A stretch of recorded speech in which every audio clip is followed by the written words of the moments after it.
নমস্কাৰ বন্ধু বান্ধৱীসকল, আমাৰ ৰাখিফল চেনেলটোলৈ আপোনালোকক স্বাগতম জনাইছোঁ।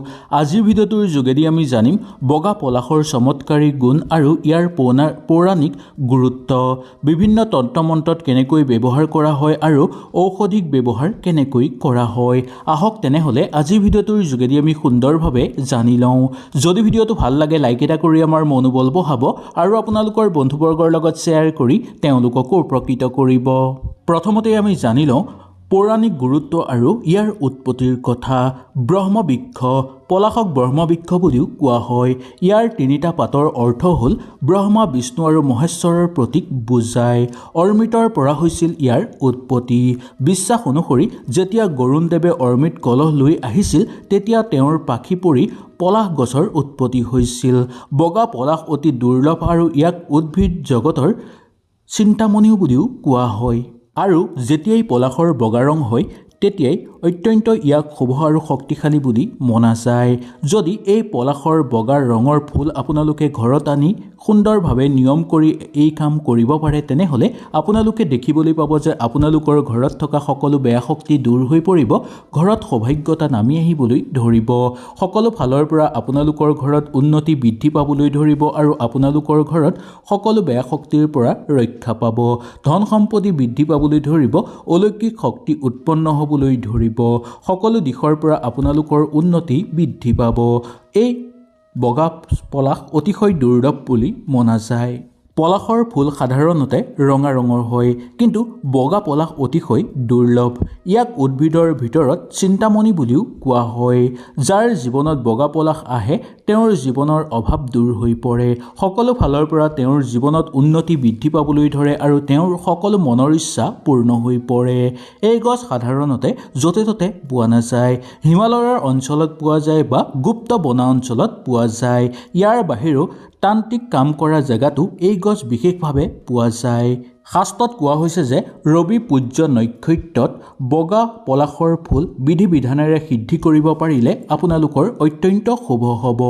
ইয়াৰ যদি আপোনালোকে ফুট ল'ব পাৰে বা এই যদি বগা ফুল মুখত ৰাখিব পাৰে তেনেহ'লে সম্মোহন শক্তি বৃদ্ধি পাবলৈ ধৰে।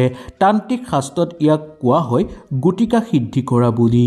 এই সিদ্ধি কৰিলে সকলোৰে মন আপোনালোকে জয় কৰিব পাৰিব, সকলোকে আপোনালোকে আগুৱাই লৈ যাব পাৰিব, সকলো দিশতে আপোনালোকে সফলতা অৰ্জন কৰিব পাৰিব।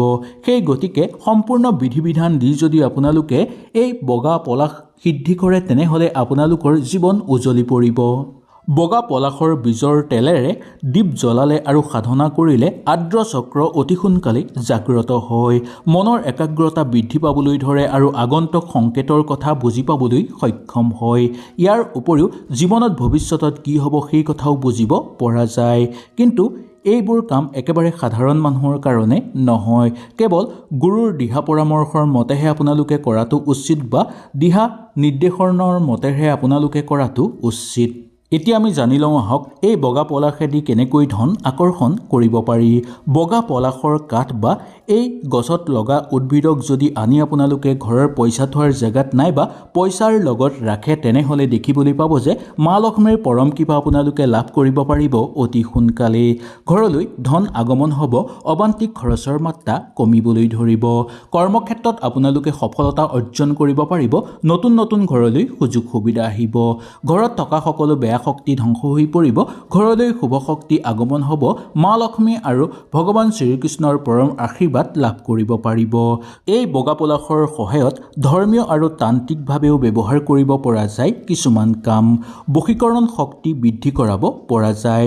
বগা পলাশৰ ফুল শুকুৱাই গুড়ি কৰি গাখীৰৰ সৈতে মিহলাই তাৰ যদি ফুট লোৱা হয় তেনেহ'লে মনৰ শান্তি বৃদ্ধি পাবলৈ ধৰে, কথা বতৰাৰ ক্ষেত্ৰত প্ৰভাৱশালী হৈ পৰে, নতুন নতুন চিন্তা মনলৈ আহে, জ্ঞান বৃদ্ধি পাবলৈ ধৰে আৰু সামাজিক ক্ষেত্ৰত নিজকে আগুৱাই লৈ যাব পাৰে, কৰ্মক্ষেত্ৰত নিজকে প্ৰতিষ্ঠিত কৰি তুলিব পাৰে আৰু নতুন নতুন চিন্তাধাৰণা তেওঁলোকৰ মনলৈ আহে, মনৰ একাগ্ৰতা বৃদ্ধি পায়, বিশেষকৈ শিক্ষাৰ ক্ষেত্ৰত বহুদূৰ এওঁলোকে আগুৱাই যাব পাৰে। সেই গতিকে আপোনালোকে বগা পলাশৰ ফুল শুকুৱাই গুড়ি কৰি গাখীৰৰ লগত মিহলাই যদি ফুট ল'ব পাৰে তেনেহ'লে অত্যন্ত শুভ হ'ব আপোনালোকৰ। বগা পলাশৰ ফুলে গ্ৰহ দোষ নাশ কৰে। যিসকলৰ চন্দ্ৰৰ দোষ আছে শুক্ৰৰ দোষ আছে, গ্ৰহ দক্ষত্যৰ কিবা দোষ আছে, তেওঁলোকে এই কাম নিশ্চয় কৰিব। তেওঁলোকে বগা পলাশৰ সমৃদ্ধাৰে হৱন কৰালে মানসিক অশান্তি কমিবলৈ ধৰিব, পাৰিবাৰিক ক্ষেত্ৰত সুখ সমৃদ্ধি বৃদ্ধি পাবলৈ ধৰিব আৰু পাৰিবাৰিক ক্ষেত্ৰত নতুন চিন্তাধাৰণা আপোনালোকৰ মনলৈ আহিব। ঘৰত যদি বহুদিনৰ পৰা হাই কাজিয়া চলি আছে সেই সকলোবোৰ ঠিক হৈ পৰিব। ইয়াৰ উপৰিও ঘৰত যদি বহুদিনৰ পৰা বেমাৰ আজাৰ চলি আছে, যিমান চেষ্টা কৰিও আপোনালোকে যিমান ঔষধ কৰিও ঠিক কৰিব পৰা নাই, তেনে ক্ষেত্ৰত আপোনালোকে যদি এই বগা পলাশৰ হৱন কৰায় তেনেহ'লে আপোনালোকৰ এই সকলোবোৰ সমস্যা সমাপ্ত হৈ পৰিব অতি সোনকালেই। বগা পলাশৰ ফুলে নজৰ দোষৰ পৰা ৰক্ষা কৰে। বিশেষকৈ শিশুসকলৰ কাৰণে বগা পলাশৰ ফুল যদি তাবিজ হিচাপে পিন্ধে তেনেহ'লে নজৰ দোষৰ পৰা পৰিত্ৰাণ লাভ হয়। যদি ৰাতি কিবা কাৰণত ভয় খাই খাই সাৰ পাই যায় বা ৰাতি যদি বেয়া সপোন দেখি ভয় খায় সেই কাৰণেও আপোনালোকে বগা পলাশৰ ফুলৰ তাবিজ পিন্ধিব পাৰে। এনেকৈ কৰিলে আপোনালোকৰ স্বাস্থ্যও উন্নতি হ'ব আৰু সকলো ফালৰ পৰা আপোনালোকৰ স্বাস্থ্য ভাল হৈ থাকিব। বগা পলাশৰ ফুল আয়ুৰ্বেদিক গুণতো বহুতভাৱে ব্যৱহাৰ কৰা হয়। চকুৰ যদি ৰশ্মি আপোনালোকৰ কমিছে তেনেহ'লে এই বগা পলাশৰ ফুলৰ ৰস আপোনালোকে মৌৰ লগত মিহলাই চকুত লগাব পাৰে।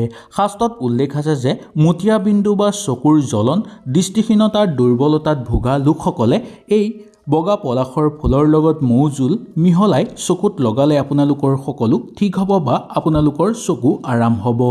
বগা পলাশৰ গছৰ এই পঞ্চাংগ কৰিলে আপোনালোকৰ সকলো সমস্যা দূৰ হৈ পৰিব।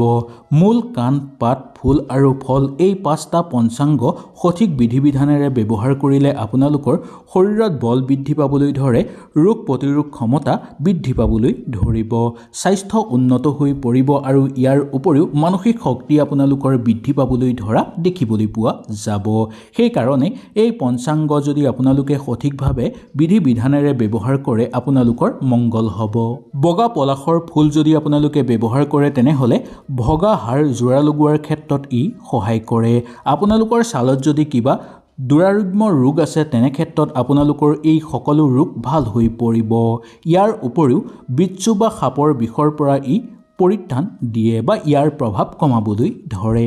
বন্ধু বান্ধৱীসকল, পলাশ গছ কেৱল এজোপা সাধাৰণ গছ নহয়, বিশ্বাসৰ প্ৰতীক, শক্তিৰ উৎস আৰু কল্পবৃক্ষৰ ৰূপ হয়। কিন্তু মনত ৰাখিব, লোভৰ বাবে নহয়, শুদ্ধ মন, শুদ্ধ উদ্দেশ্য আৰু শুদ্ধ পথ এই তিনিটা থাকিলেহে বগা পলাশৰ আশীৰ্বাদ আপোনালোকে লাভ কৰিব পাৰিব। ইয়াৰ লগতে ব্ৰহ্মা বিষ্ণু মহেশ্বৰৰ পৰম আশীৰ্বাদ আপোনালোকে লাভ কৰিব, যাৰ ফলত আপোনালোকৰ সকলো সমস্যা দূৰ হৈ পৰিব, সকলো ক্ষেত্ৰতে আগুৱাই যাব পাৰিব আৰু সকলো ক্ষেত্ৰতে সফলতা অৰ্জন কৰিব পাৰিব। যদি ভিডিঅ'টো ভাল লাগিল লাইক এটা কৰি আমাৰ মনোবল বঢ়াব আৰু আপোনালোকৰ বন্ধুবৰ্গৰ লগত শ্বেয়াৰ কৰি তেওঁলোককো উপকৃত কৰিব। আজিলৈ আপোনালোকৰ ওচৰৰ পৰা বিদায় লৈছোঁ। কালিলৈ পুনৰ আপোনালোকক লগ পোৱাৰ প্ৰতিশ্ৰুতিৰে আজিলৈ নমস্কাৰ।